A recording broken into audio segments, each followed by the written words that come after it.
City of Fort Lauderdale has a hidden history beneath its sandy beaches, and now there is a new push to get a special designation for one area. The Night Team's Heather Walker explains in our 7 Spotlight. This beach park has a special story. It can be easy to overlook the small plaque on a monument near the pedestrian bridge on Fort Lauderdale Beach.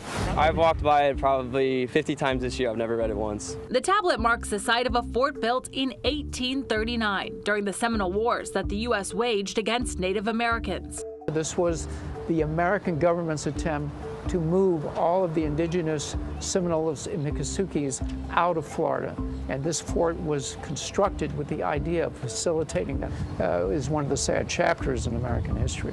Longtime archaeologist Bob Carr led a team that uncovered incredible historical finds back in 2011. They found military buttons, musket balls, and even a pine post believed to be part of the fort. The artifacts are now on display at the History Fort Lauderdale Museum. Some of the findings went even further back in time. This has been a place where people have been probably coming and going for thousands of years. Now this year, for the first time, there's an effort underway to formally designate a portion of Fort Lauderdale Beach as a historically significant archaeological site. That this is an important heritage site, archaeological site to the history of Fort Lauderdale, and should be preserved for future generations.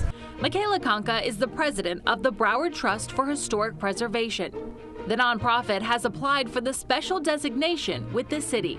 It's a way of helping people understand that the world in which they live in is more than what they just see in the moment, that it runs deeper. Somewhere below the beach, beneath the picnic tables and palm trees, Michaela and Bob believe there are more hidden relics of the past yet to be discovered.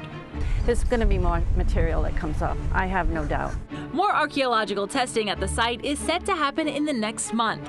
That's because the city's Historic Preservation Board has asked Michaela's group to narrow the boundaries of where they believe the fort once stood nearly 200 years ago. I think the exact location is not known. So I'm very curious to see what they come up with in terms of the actual location that they want to narrow that focus down for the archaeologically significant site. Fort Lauderdale Commissioner Steve Glassman's district includes this part of the beach. Historic preservation is of paramount importance to me. Still, he believes the area's archaeological significance is already recognized under current code. The difference is, with an official historic designation, any new development would have to go before the Historic Preservation Board.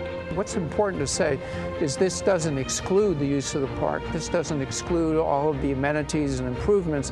It's the hidden history of Fort Lauderdale. It's invisible, and now it's time to make that change.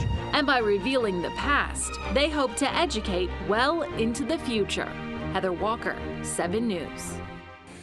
And the organization's proposal is set to go back before the city board on December 1st. Ultimately, the city commission has the final say on the matter.